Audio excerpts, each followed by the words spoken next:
Olá, pessoal. Essa é a nossa aula de número 8 da disciplina de Fisiologia Geral e Comparada. Hoje a gente vai falar um pouquinho sobre o sistema endócrino.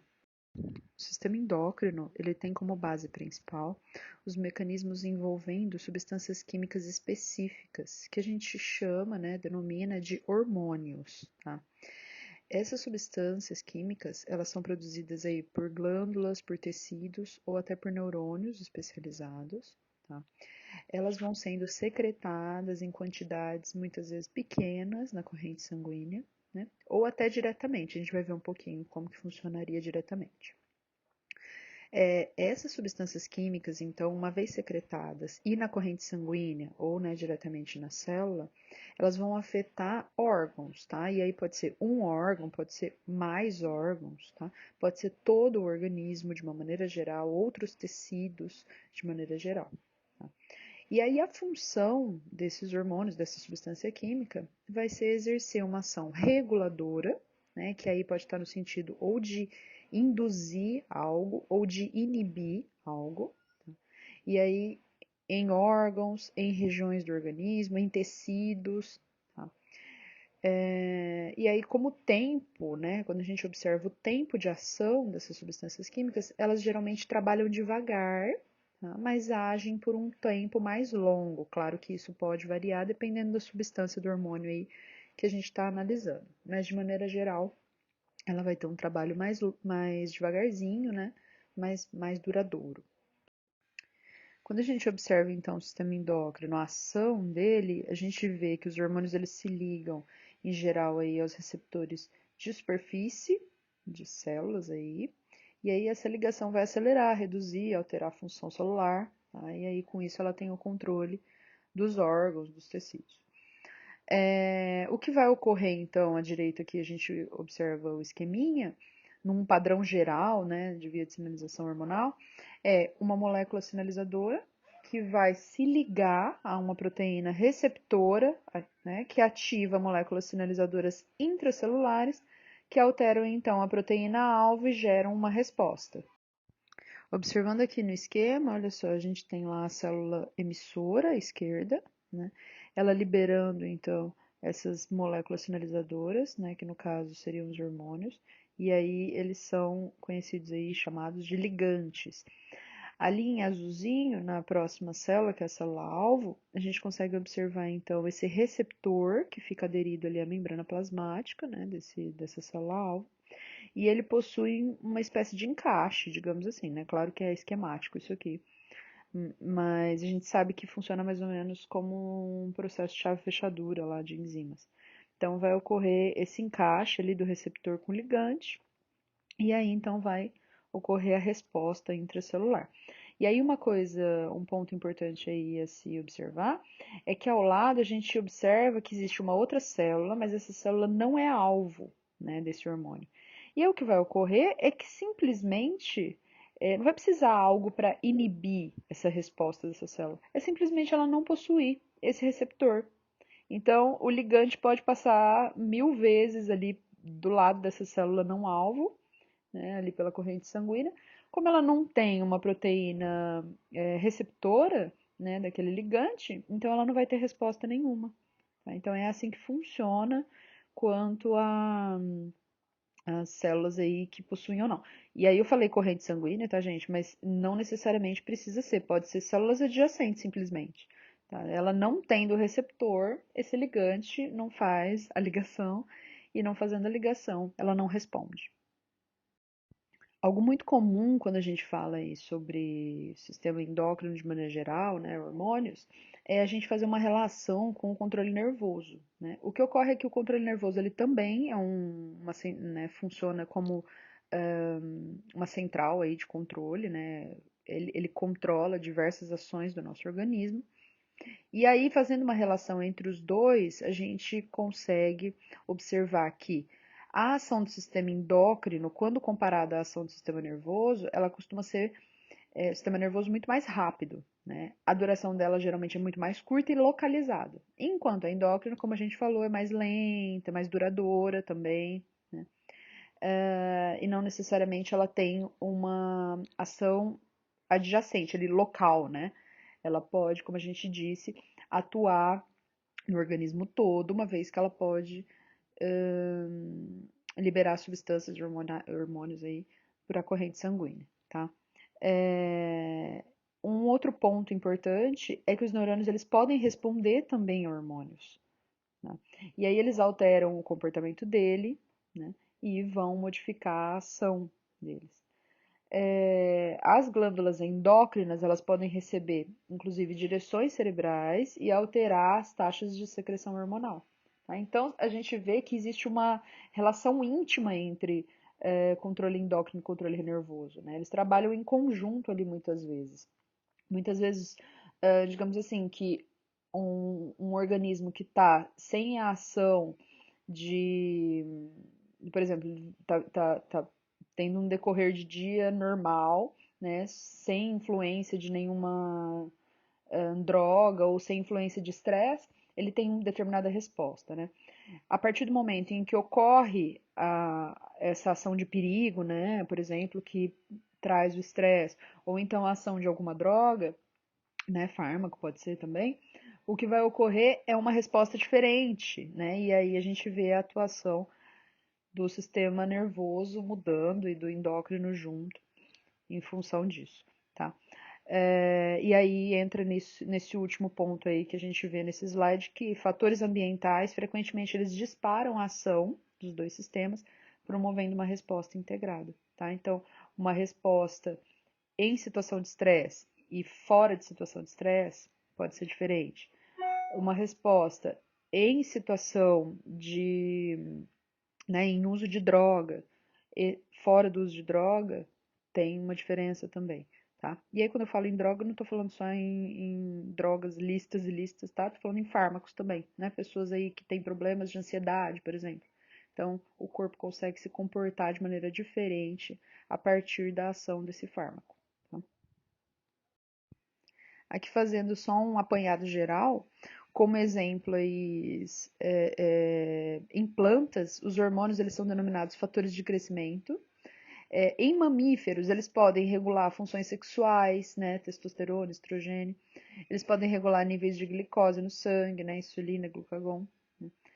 Quando a gente observa seres humanos, e aí, claro, isso também se repete em outros organismos, né, sobretudo mamíferos, mas, claro, com idades diferentes. Essas são idades para seres humanos, né? Então, nas mulheres aí, a gente consegue observar que por volta de 40 anos vai haver uma queda brusca na produção de hormônios, que a gente conhece como menopausa, e nos homens, uma queda brusca vai ocorrer por volta dos 50 anos, que a gente chama de andropausa. E aí, com isso, a gente observa que não ocorre necessariamente a morte, né, desse organismo.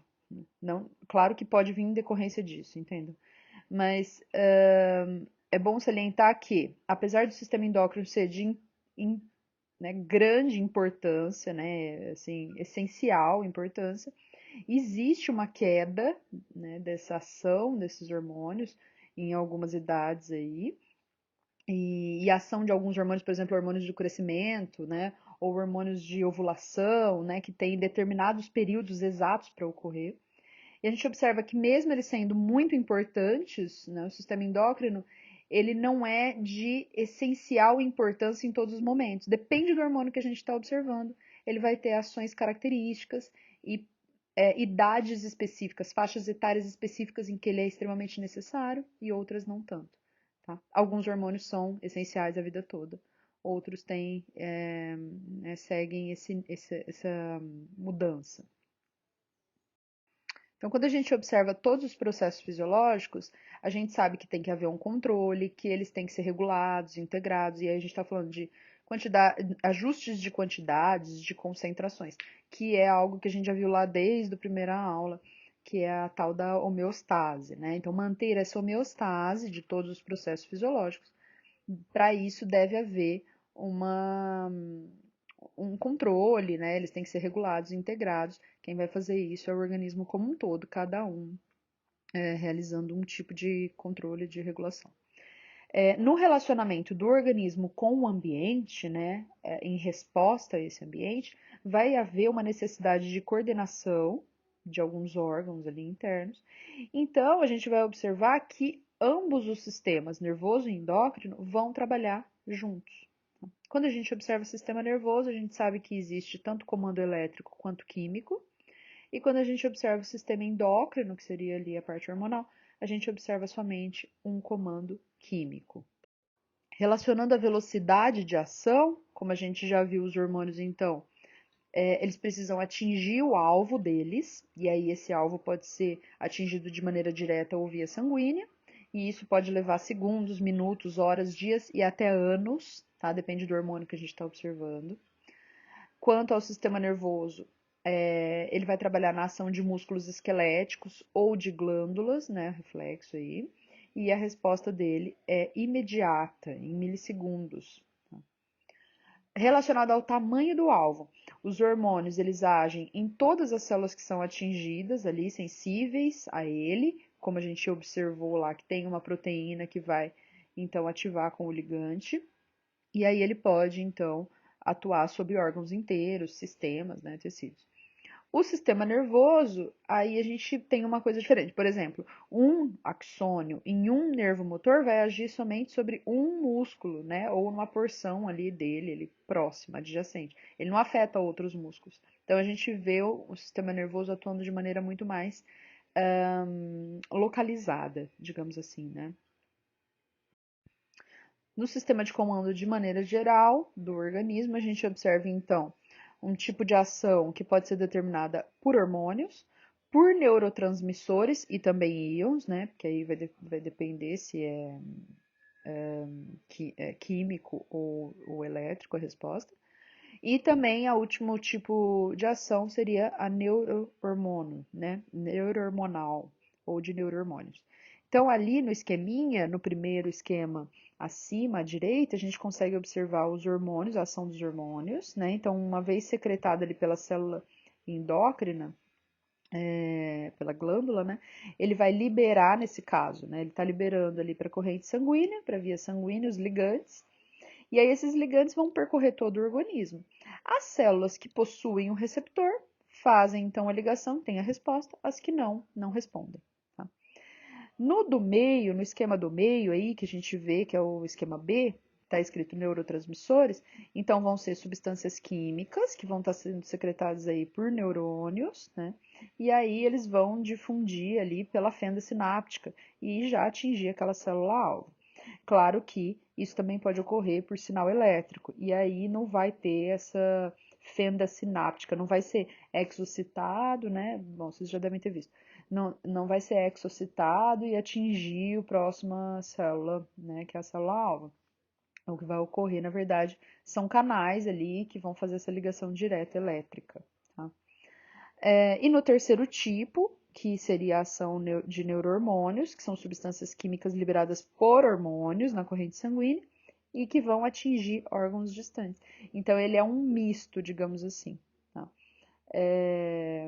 Quem então seria a célula secretora seria esse neurônio, e aí ele vai fazer essa ação e vai funcionar da mesma maneira como os hormônios normais aí que a gente observou atuam, né? Vão ser lançados na via sanguínea. A célula que tiver o receptor para aquela substância química faz então, né? Tem uma resposta, as que não. Quanto às vias de comunicação, então, como a gente viu, elas podem ser do tipo endócrina, parácrina ou autócrina. Né? A via de comunicação celular endócrina, a molécula sinalizadora são os hormônios, né, que vão ser lançados lá na via sanguínea e atuar em células-alvo distantes. Então, a gente está observando aqui no esqueminha, a célula endócrina está realizando, então, uma exocitose desse hormônio diretamente no vaso sanguíneo, né, na via sanguínea, e aí esse hormônio, então, vai atingir a célula-alvo através do que a gente já viu, que são as proteínas alvo e a ligante, né? No sistema parácrino, a gente observa a liberação desse hormônio pela célula, né, da mesma maneira, mas ela vai ter uma ação adjacente, vizinha, tá? Do lado ali, com as células do lado. E aí a gente observa que a célula que é a liberadora, né, que é a secretora, ela mesma não vai ter esse receptor. Então, ela vai atuar no sentido de trazer uma resposta ali vizinha. Tá? No caso da autócrina, é igualzinho à parácrina, a diferença é que ela também responde àquela substância. Tá vendo? Então, ela também tem aquele ligante, ela também vai responder. Do mesmo jeito que ela secreta, ela também responde. Tá? Ela é a célula-alvo, né? E também a célula secretora. Aqui só observando, então, como seria isso tudo de uma maneira geral no organismo, e imaginem, né? São muitos hormônios correndo ao mesmo tempo na corrente sanguínea. Que a gente vai observar aí, ó, células endócrinas, então a gente vê célula A, B e C, todas elas vão ser células secretoras, né? São células endócrinas.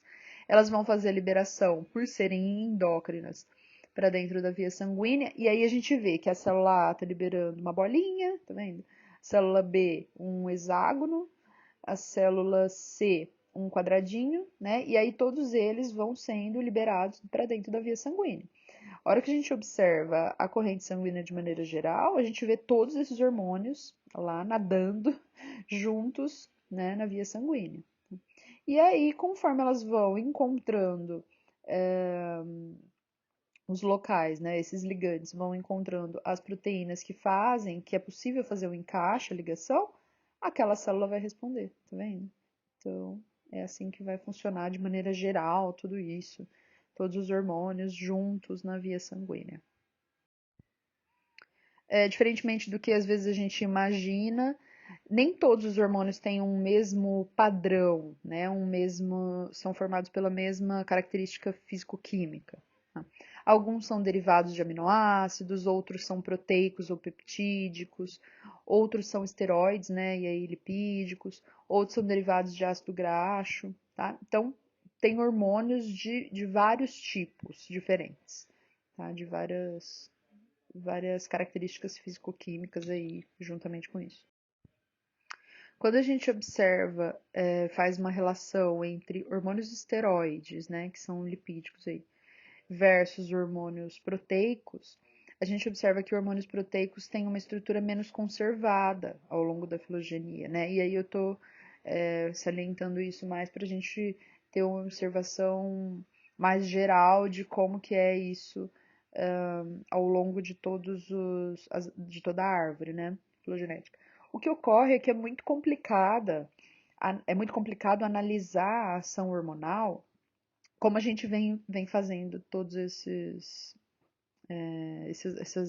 essas aulas, né?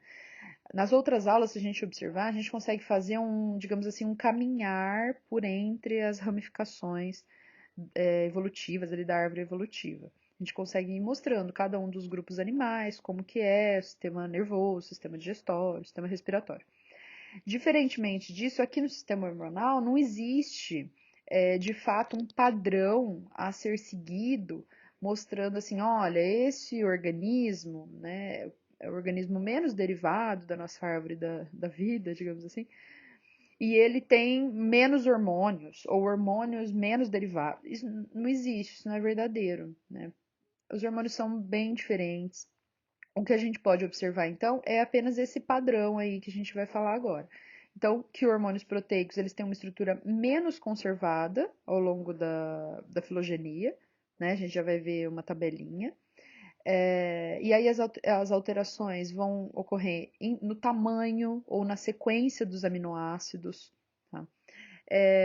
Podem ocorrer também na sequência de fragmentos ativos, diretamente aonde ele vai fazer a ligação, por exemplo.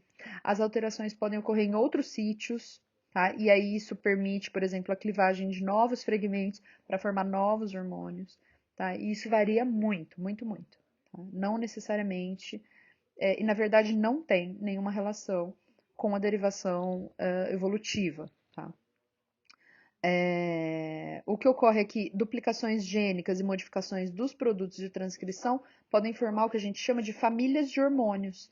Tá? Então, são hormônios que podem ser observados, pode ser observada uma similaridade entre eles em vários grupos animais. Então, a gente vê que eles possivelmente partiram de um mesmo hormônio, né, e foram seguindo, então, foi alterando o tamanho desse hormônio, a sequência dos aminoácidos, né, no caso aí dos proteicos, a sequência do fragmento ativo, ou houve clivagem de novos fragmentos e formação, né, e aí a gente vai observando uma similaridade entre eles, mas não necessariamente existe um padrão de derivação, tá? Ah, esse é melhor, esse é maior, esse é melhor, esse é pior. Não existe isso, né? Que não existe para nada, mas para isso menos ainda, para o sistema endócrino menos ainda, tá?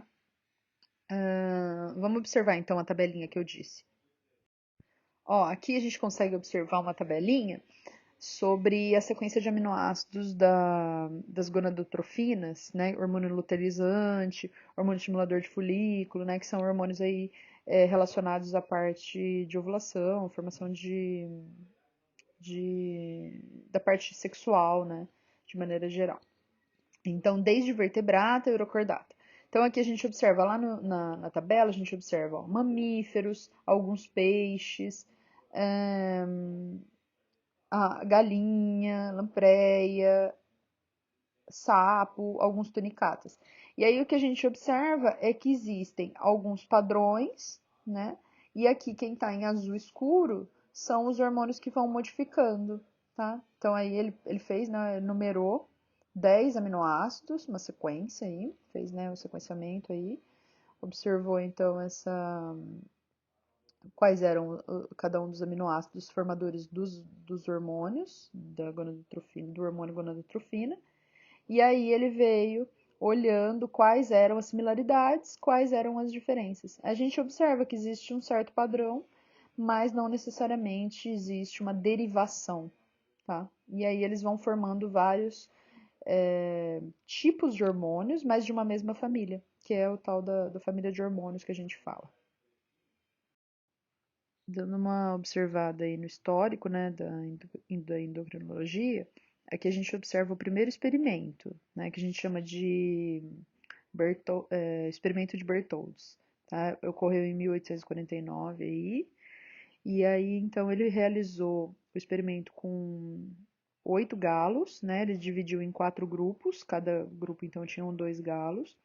Nesse primeiro grupo, os galos não sofreram nenhum tipo de intervenção cirúrgica, nada, tá? Eles tiveram, na verdade é um frango, né? Ainda não teve não atingiu a maturação, e aí não teve intervenção nenhuma cirúrgica, e aí o galo ele serve como controle aí pra gente. Então a gente observa as cristas e a barbela, que é essa parte aqui de baixo, né? Ela é normal. O interesse por galinhas também é normal. Ele tem cacarejar normal também, né? Aquele cacarejar lá de manhã que a gente sabe, já então também normal, e um comportamento agressivo de luta. No segundo grupo, ele então realizou a remoção total de ambos os testículos. E aí, com essa remoção de ambos os testículos nesses 2 galos, nesses frangos, esses galos então tiveram uma crista e uma barbela menor.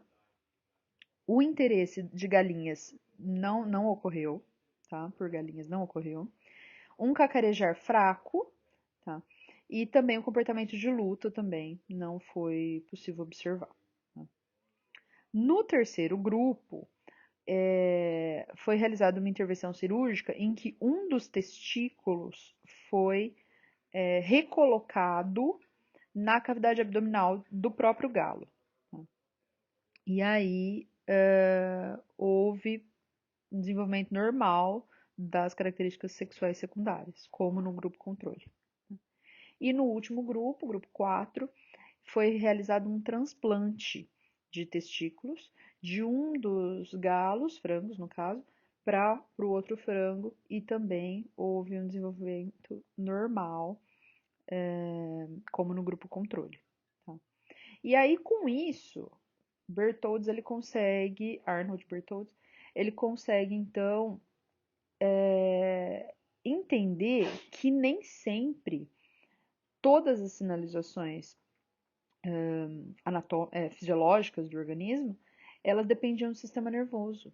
Né? Ele começa a perceber que pode existir uma outra relação. e com isso ele consegue provar a existência de um sistema endócrino aí, que ele vem em decorrência de algumas substâncias químicas e não do sistema nervoso, tá? Como se entendia até o momento. Anos depois, em 1908, foi cunhado o termo, então, hormônios, né? E aí, então, se coloca como característica dos hormônios de que hormônios são sintetizados por tecidos específicos ou glândulas. Os hormônios são secretados na corrente sanguínea, por onde são transportados até o sítio de ação, né? E os hormônios alteram a atividade do tecido alvo ou do órgão ali, certo? Quem descreveu aí o primeiro hormônio, que foi a secretina, foi o William Bayliss e Ernest Starling. E aí como que foi desenvolvida a pesquisa, assim, para identificar hoje uma glândula endócrina, né? Como que a gente identifica? Primeiro, é necessário fazer uma remoção da glândula que se suspeita ser e monitorar o animal, né, para ver se não existe nenhuma anormalidade anatômica aparecendo ali naquele momento. Essas anormalidades também podem ser em comportamento, em fisiologia, tá? É como se estivesse induzindo um estado de deficiência hormonal, né? Uma vez que a gente removeu a glândula, que a gente suspeita que seja uma glândula, que a gente removeu, a gente fala assim, olha, precisa aparecer determinado tipo de anormalidade. Depois se coloca de novo essa glândula no animal, né? Ou então se administra o extrato daquela glândula, né? Daquilo que ela estaria secretando, e aí se observa se aquelas anormalidades que apareceram desaparecem nesse momento, né? E aí seria o equivalente aí a uma terapia de reposição para que essa deficiência hormonal desapareça, seja eliminada, tá? Implanta-se então a glândula em um animal normal, ou então administra um extrato da glândula né, em um animal normal, e se observa se existe um excesso hormonal naquele outro organismo. Tá? E aí, uma vez que a glândula é identificada como potencial fonte de hormônios, aí sim purificar os extratos da glândula para isolar essa substância ativa, e aí dá para fazer o teste de atividade hormonal, que normalmente é um ensaio biológico, onde o animal, né, a gente coloca esse extrato purificado e aí a resposta é monitorada. Tá? Então é necessário esse tipo de observação, de monitoramento e tal, para a gente conseguir identificar se uma glândula de fato é uma glândula, né? É uma glândula endócrina, no caso. Uma coisa importante a comentar é que mesmo organismos unicelulares, eles vão apresentar alguns mecanismos de sinalização química. Então, por exemplo, quando é colocado em uma água que existe a presença de amebas, a substância monofosfato cíclico de adenosina, a gente observa uma mudança de comportamento. E esses organismos então passam a ter um comportamento de agrupamento, de agregação. Tá? Então, ainda que a gente não possa falar de fato em algo super derivado evolutivamente, a gente já percebe que pode sim existir uma resposta a uma determinada característica química da água, por exemplo, né, a presença de algum químico ali naquele momento. Outra coisa importante, diversas moléculas sinalizadoras similares ou idênticas a hormônios que a gente observa em invertebrados, eles podem estar presentes em invertebrados ou seres unicelulares. Tá? Então a gente vê que existe de fato uma interação química, uma resposta química, né, uma vez que o organismo está recebendo, né, essa sinalização, uma resposta dele. Algo muito comentado, observado aí na ciência, é o fenômeno da muda. Né? O fenômeno da muda, daí que diz, é algo comum aí em organismos que possuem exoesqueleto, como por exemplo aí os crustáceos. Então, ela também se baseia em um controle hormonal, e para que ela ocorra, é necessário que existam alguns fatores que podem influenciar ela. Então, são a temperatura ideal, tem que estar, né? Um fotoperíodo adequado, a salinidade ótima, e aí essa salinidade vai depender do organismo que eu estou observando. Ele deve estar em um local seguro, Pode ter ocorrido uma autotomia, que é quando ocorre uma automutilação, né, que alguns organismos a gente percebe que existe isso, e aí ele consegue realizar o fenômeno da muda, que supre ele de volta a ter esse componente, né, digamos, seja um apêndice, algo assim, um índice nutricional adequado. Então, uma vez que todos esses fatores estão de acordo, a gente vai observar o controle hormonal ocorrendo. Tá? A gente observa, então, que existe um órgão X, tá? Que ele está ali no pedúnculo ocular, tá? E a gente tem o órgão Y, tá? Que fica no segmento maxilar ali, tá? Tudo ali na parte frontal desse organismo. Tá? E aí, o que vai ocorrer é que nesse órgão X existe o que a gente chama de rim, que seria o hormônio inibidor da muda. Tá? Como o próprio nome sugere, ele vai ser quem vai inibir essa muda. Então, uma vez que esse órgão X ele está liberando o hormônio em constância, esse organismo não realiza muda. Tá? Quando esse organismo está sob fatores ideais para que essa muda ocorra, o nível de liberação de hormônio inibidor de muda baixa e o hormônio, e aí que desona, né, que é quem libera é o órgão Y, ela é então liberada e esse organismo começa então o processo de troca de carapaça, tá certo? Algo muito comum aí, a, a pesquisa, muitas vezes, mas principalmente a produção, é a retirada de um dos pedúnculos oculares. Tá?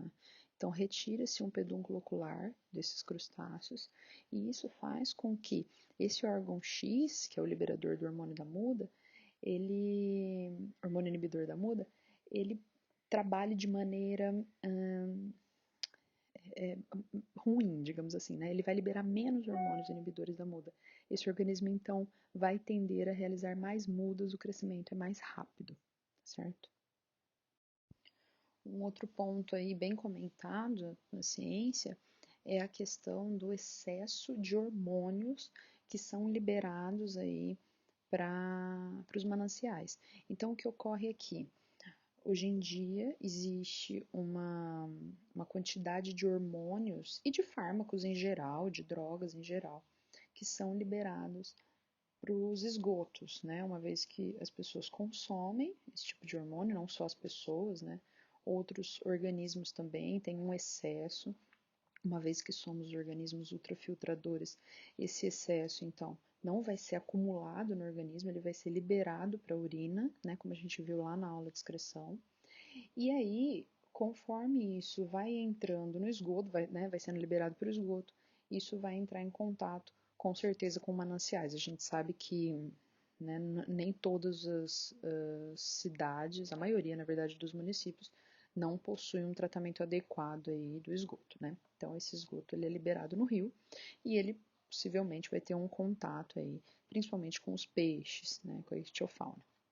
O que vai ocorrer é que esse hormônio em contato com os peixes, né, vai desenvolver alguns fenômenos comportamentais, fisiológicos, né, algumas alterações. E aí, algo que vem vendo, né, que vem sendo presente aí nos artigos, é a possibilidade de haver uma feminização de alguns peixes. Tá? E aí, esses machos muitas vezes não conseguem realizar todos os tipos de comportamentos, né, para que a cópula ocorra, tá? Aqueles comportamentos de corte ou então de territorialismo. Então isso tudo vai ser modificado, tá? Vai ser alterado, digamos assim. E aí isso é algo que possivelmente trará consequências ecológicas aí. Como eu já havia dito para vocês, a gente não tem de fato uma relação tão estreita como a gente tem nos outros sistemas, de haver de fato uma observação de derivação evolutiva dos sistemas. No sistema endócrino, isso não é presente dessa maneira. O que a gente consegue observar é que existe uma relação do surgimento aí do sistema circulatório e dessa complexidade do sistema circulatório e do endócrino. E aí, isso aliado, a gente observa uma complexidade, né, desse sistema endócrino e dos hormônios que são derivados ali, né, com a derivação evolutiva, tá? Então, vai ter muito a ver com o sistema circulatório, uma vez que, né, o sistema circulatório aparece auxiliando o endócrino aí muitas vezes, né, em glândulas endócrinas. Mas é bom salientar que não existe uma relação direta. A gente consegue observar algo, né, com uma complexidade aí crescida, mas de maneira geral isso acompanha o desenvolvimento de todos os organismos, né? Todos os sistemas caminham de maneira geral a uma maior complexidade de acordo com a derivação evolutiva. A gente observa aí que existe uma grande diversidade na organização das estruturas que são secretoras aí de hormônios, mesmo quando são estruturas homólogas. Então aí a gente consegue ver aí dentro nas glândulas adrenais, no primeiro ali à esquerda, nosso esqueminha, a gente observa um mamífero, no caso é um ser humano, então a glândula adrenal, ao fazer o corte ali, a gente observa, né, medula adrenal, células cromafins, células interrenais, né, e o córtex adrenal. Quando a gente observa aves, a gente já observa que existem menos estruturas, né, mesmo homólogas, tem uma diversidade de organização, quando em anfíbios ainda mais, elasmobranquio, peixes também. Tá? Então a gente consegue observar que existem de fato algumas células que são presentes em todos esses organismos, mas a organização, né, a estrutura em si modifica muito.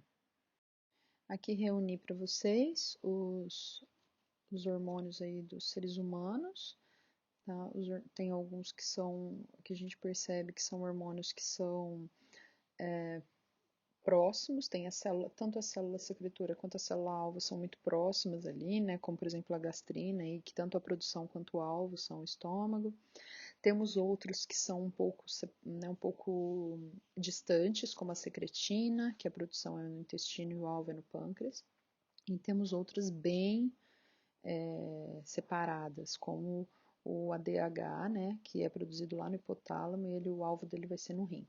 Mas, de maneira geral, eles vão, de fato, regular, estimular, induzir, ou então inibir a ação de diversos componentes aí, e estão com certeza ligados aí ao equilíbrio do organismo. Aqui observando aspectos anatômicos, né, do eixo hipotálamo-hipófise, a gente observa a hipófise aí, que é constituída de células glandulares que são produtoras de hormônios, que a gente chama essa região então de adenohipófise, e células neurais que têm função secretora, que aí a gente chama de neurohipófise, tá? Vamos observar a ação dela. Então, aqui o que a gente vai observar lá no hipotálamo, no começo lá do esqueminha, a gente vê que existem neurônios, que são sintetizadores de hormônios, né? Eles vão liberar esses hormônios todos nos capilares ali do sistema, da via sanguínea, né? Existe uma artéria que entra, e aí ela vai, então, auxiliar, né, esses neurônios a alcançar o destino. No segundo ponto, esses vasos porta aí vão carregar os hormônios diretamente para a adenohipófise e as células endócrinas presentes ali vão liberar os seus hormônios dentro desse segundo conjunto. Tá vendo? A gente percebe que existe outra ligação direta ali. E aí isso tudo vai ser, então, liberado ao organismo, né, a via sanguínea geral, para que alcance os órgãos-alvo.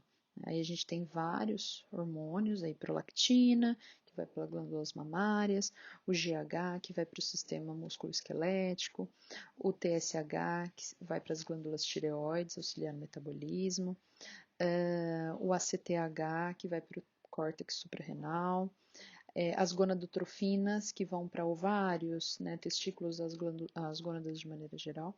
Tá? E aí esse então vai ser o sistema baseado aí nesse eixo. A hipófise para teleósteos, por exemplo, ela também vai ter a liberação de vários hormônios.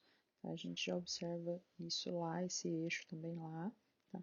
A liberação de hormônios como ACTH, endorfina, prolactina, GH, somatolactina. Então, são vários hormônios que vão responder, claro, de maneira diferente. Por exemplo, prolactina não vai liberar leite em teleósteos, né? Não vai fazer liberação de leite como nos mamíferos, mas ela faz um controle osmótico, por exemplo. Tá? Mas a gente já percebe que existe, assim como a gente já tinha visto naquela tabela, que existem famílias de hormônios que podem ser observadas em diferentes indivíduos, né? E aí elas vão cumprir funções similares ou iguais, né? Semelhantes, idênticas, ou então não, ou podem ter uma outra função, desempenhar apenas uma das funções, né? Então, dependendo do organismo e da necessidade desse organismo, fisiologicamente falando. Aqui a gente observa uma tabela reunindo os hormônios aí da neurohipófise, né? E a evolução deles, né? Então a gente tem desde peptídeos básicos até peptídeos neutros, e aí a gente observa ali em vermelhinho todos os aminoácidos que são diferenciais, mas que todos eles de alguma maneira têm uma semelhança, né? Então, alguns para invertebrados, outros para vertebrados, depende do organismo que a gente está observando. Então, para vocês verem que existe similaridade, existem hormônios iguais e existem hormônios muito semelhantes, mas não necessariamente idênticos. Tá? E aí isso forma uma variação tanto das funções da atividade em cada um dos organismos, ou não, né? Quanto não. Aqui, por exemplo, a gente tem o hormônio AVT, que é o vasotocina, que ele é homólogo à ocitocina, né, e é o hormônio antidiurético, presente aí nos seres humanos. Então, o AVT também vai promover reabsorção de água lá nos néfrons, tanto em aves quanto em répteis. Tá? O AVT também vai reduzir as taxas de filtração glomerular em répteis, assim como ocorre lá em mamíferos, né, no nosso caso, inclusive. Mas esse AVT ele tem pouco efeito em anfíbios aquáticos, né? Ele estimula a captação de água pela pele em anfíbios mais terrestres. E aí em anfíbios a permeabilidade da água da bexiga vai funcionar como um reservatório de água que também é controlado pelo AVT. Ele também funciona como indutor da contração de oviduto e útero, né? Tanto em anfíbios quanto répteis, tanto aves. E aí isso vai ser importante no parto, na postura de ovos. Então, a gente vê que existe um sentido de evolução, digamos assim, né? Dependendo das funções necessárias, das necessidades desse organismo, cada um dos hormônios vai vai apresentar uma função específica. Por exemplo, quando a gente observa a função de lactação, o controle dessa lactação vai se dar por hipotálamo e a neurohipófise e a adenohipófise. Tá? Então a gente vê lá toda aquela liberação que a gente observou lá naqueles slides, e aí isso tudo é liberado para a corrente sanguínea, tanto o ADH, ou ADH, isso, quanto a ocitocina. Tá? Qual que é a célula-alvo? Tanto os túbulos dos nossos rins, quanto os músculos uterinos e as glândulas mamárias. Tá? E aí isso vai responder fazendo reabsorção de água, ou ejetando leite, né? Contração durante o parto, entre outros. Então, aqui observando o esqueminha à direita, à nossa direita, existe inclusive uma liberação hormonal em função de algo sonoro, né, de uma mecanorrecepção. Então, um som de uma criança chorando, ela vai atuar sobre alguns centros encefálicos superiores.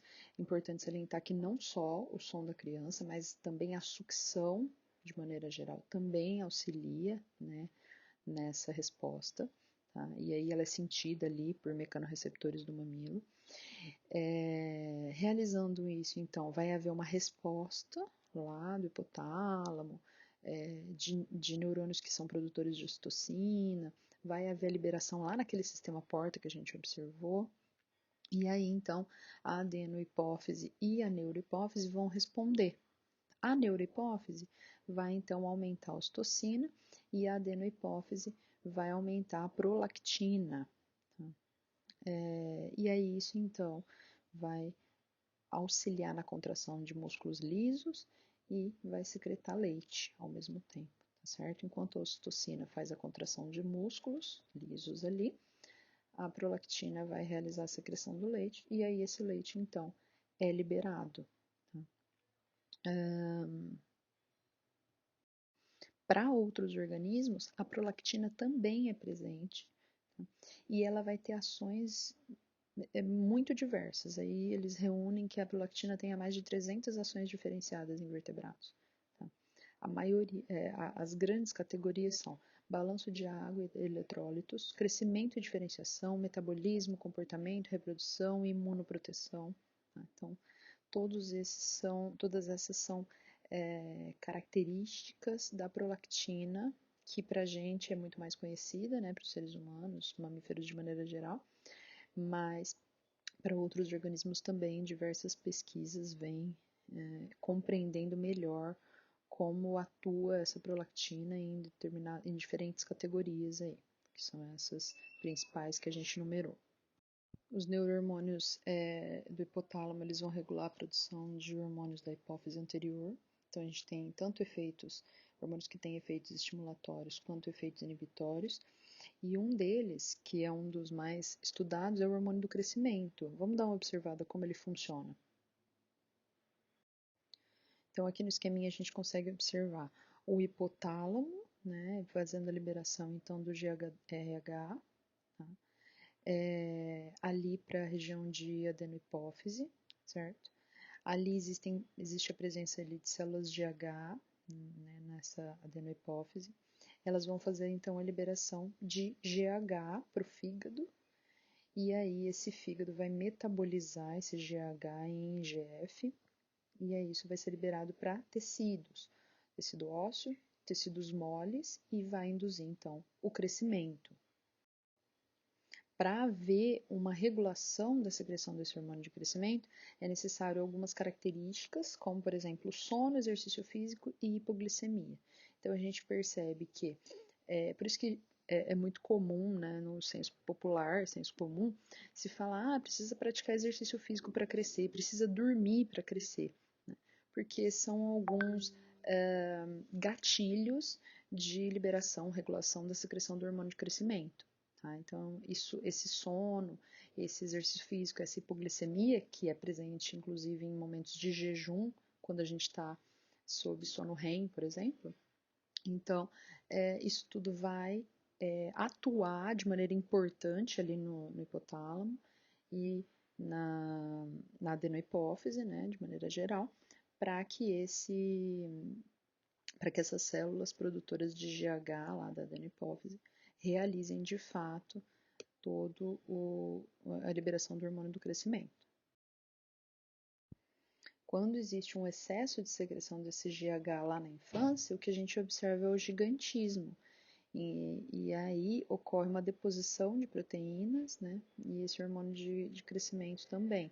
E aí isso vai acentuar o transporte de aminoácidos, acentua a tradução e a transcrição de RNA e DNA, respectivamente, e diminui o catabolismo das proteínas. Aí o que a gente observa nesse gigantismo é como se o organismo não tivesse um limiar máximo, né, da liberação, e esse organismo então esse indivíduo então atinge um tamanho muito maior, né, que a gente considera aí gigantismo. E aí a gente consegue observar, inclusive, o GH sendo administrado a vertebrados não mamíferos, como peixes, por exemplo, que vão ter um efeito, claro, e que tem interesse econômico, tá? Para peixes, para aves, é algo bem trabalhado, bem utilizado.